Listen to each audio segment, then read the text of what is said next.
Hiber-Nation 85.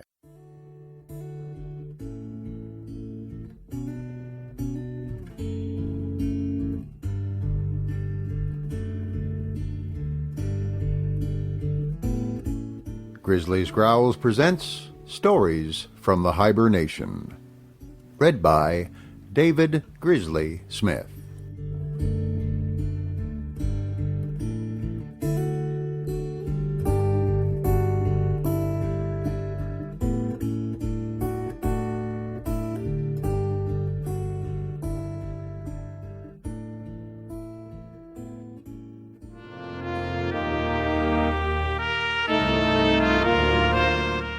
Heretics by G.K. Chesterton. Read by David Grizzly Smith.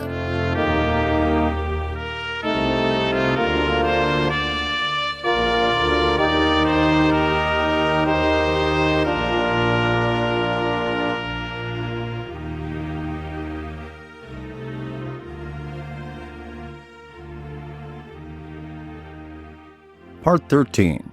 Celts and Celtophiles. Science, in the modern world, has many uses. Its chief use, however, is to provide long words to cover the errors of the rich. The word kleptomania is a vulgar example of what I mean. It is on a par with that strange theory, always advanced when a wealthy or prominent person is on the dock, that exposure is more of a punishment for the rich than for the poor. Of course, the very reverse is the truth. Exposure is more of a punishment for the poor than for the rich. The richer a man is, the easier it is for him to be a tramp. The richer a man is, the easier it is for him to be popular and generally respected in the Cannibal Islands. But the poorer a man is, the more likely it is that he will have to use his past life whenever he wants to get a bed for the night. Honor is a luxury for aristocrats, but it is a necessity for hall porters. This is a secondary matter, but it is an example of the general proposition I offer. The proposition that an enormous amount of modern ingenuity is expended on finding defenses for the indefensible conduct of the powerful. As I have said above, these defenses generally exhibit themselves most emphatically in the form of appeals to physical science. And of all the forms in which science, or pseudo-science, has come to the rescue of the rich and stupid, there is none so singular as the singular invention of the theory of races. When a wealthy nation, like the English, discovers the perfectly patent fact that it is making a ludicrous mess of the government of a poorer nation, like the Irish, it pauses for a moment in consternation and then begins to talk about the Celts and the Teutons.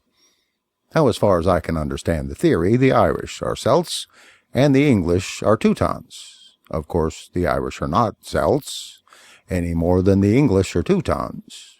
I have not followed the ethnological discussion with much energy, but the last scientific conclusion which I read inclined on the whole to the summary that the English were mainly Celtic and the Irish mainly Teutonic. But no man alive, with even the glimmering of a real scientific sense, would ever dream of applying the terms Celtic or Teutonic to either of them in any positive or useful sense. That sort of thing must be left to people who talk about the Anglo Saxon race, and extend the expression to America. How much of the blood of the Angles and the Saxons, whoever they were, there remains in our mixed British, Roman, German, Dane, Norman, and Picard stock, is a matter only interesting to wild antiquaries, and how much of that diluted blood can possibly remain in that roaring whirlpool of America into which a cataract of Swedes, Jews, Germans, Irishmen, and Italians is perpetually pouring, is a matter only interesting to lunatics. It would have been wiser for the English governing class to have called upon some other god.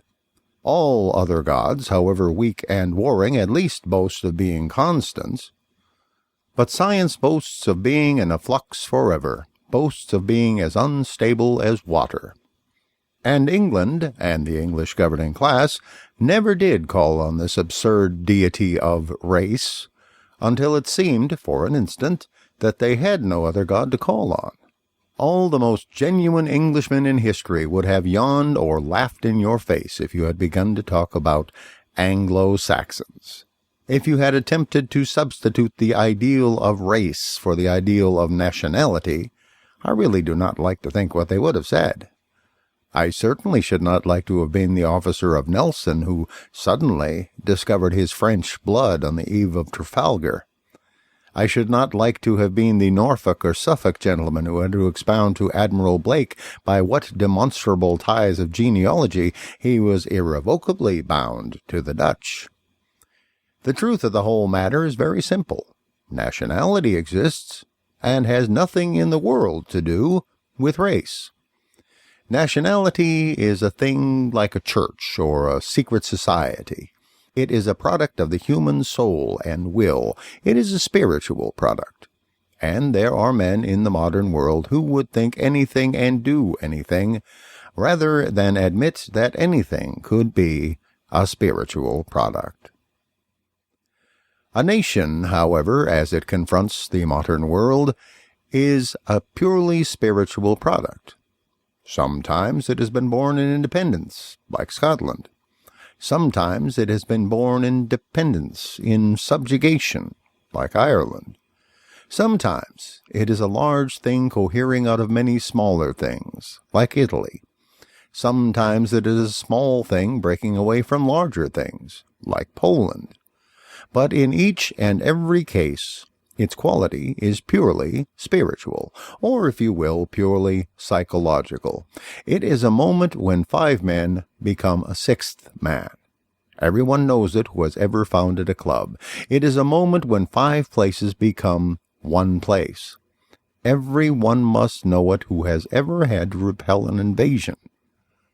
Mr. Timothy Healy, the most serious intellect in the present House of Commons, summed up nationality to perfection when he simply called it something for which people will die. As he excellently said in reply to Lord Hugh Cecil, no one, not even the noble lord, would die for the meridian of Greenwich. And that is the great tribute to its purely psychological character. It is idle to ask why Greenwich should not cohere in this spiritual manner while Athens or Sparta did. It is like asking why a man falls in love with one woman and not with another. Now, of this great spiritual coherence, independent of external circumstances or of race or of any obvious physical thing, Ireland is the most remarkable example. Rome conquered nations, but Ireland has conquered races. The Norman has gone there and become Irish. The Scotchman has gone there and become Irish. The Spaniard has gone there and become Irish. Even the bitter soldier of Cromwell has gone there and become Irish.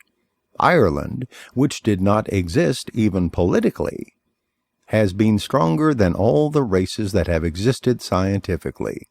The purest German blood, the purest Norman blood, the purest blood of the passionate Scotch patriot has not been so attractive as a nation without a flag. Ireland, unrecognized and oppressed, has easily absorbed races, as such trifles are easily absorbed. She has easily disposed of physical science, as such superstitions are easily disposed of. Nationality, in its weakness, has been stronger than ethnology in its strength. 5 triumphant races have been absorbed, have been defeated by a defeated nationality. This being the true and strange glory of Ireland, it is impossible to hear without impatience of the attempt so constantly made among her modern sympathizers to talk about Celts and Celticism. Who are the Celts? I defy anybody to say. Who are the Irish? I defy anyone to be indifferent or to pretend not to know. Mr. W.B. Yeats, the great Irish genius who has appeared in our time, shows his own admirable penetration in discarding altogether the argument from a Celtic race. But he does not wholly escape, and his followers hardly ever escape, the general objection to the Celtic argument.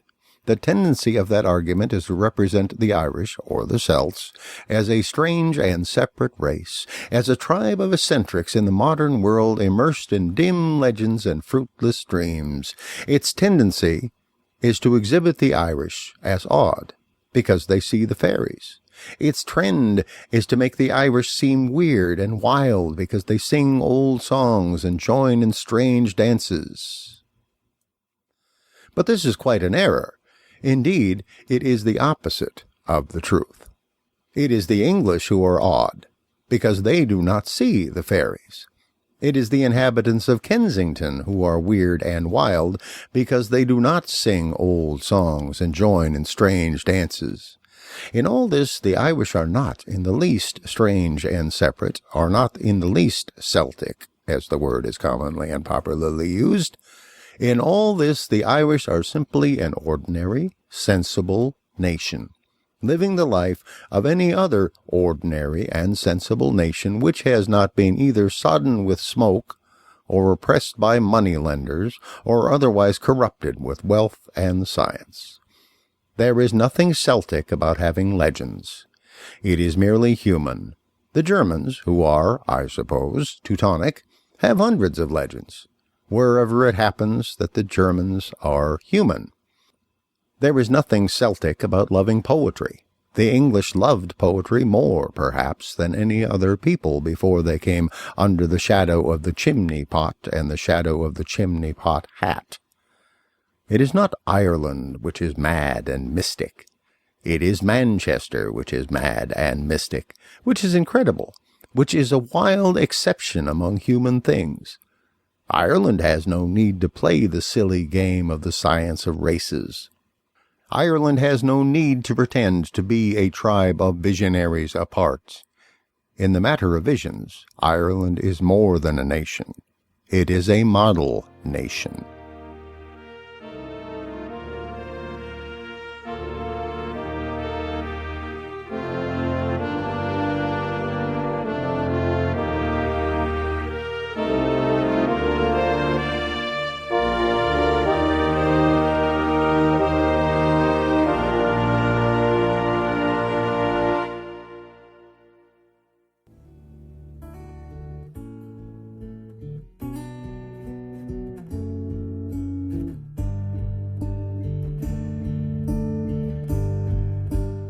Thank you for listening to Stories from the Hiber-Nation. Comment on the website at grizzliesgrowls.com. This program is offered under a Creative Commons Attribution, Non-Commercial, No Derivatives license.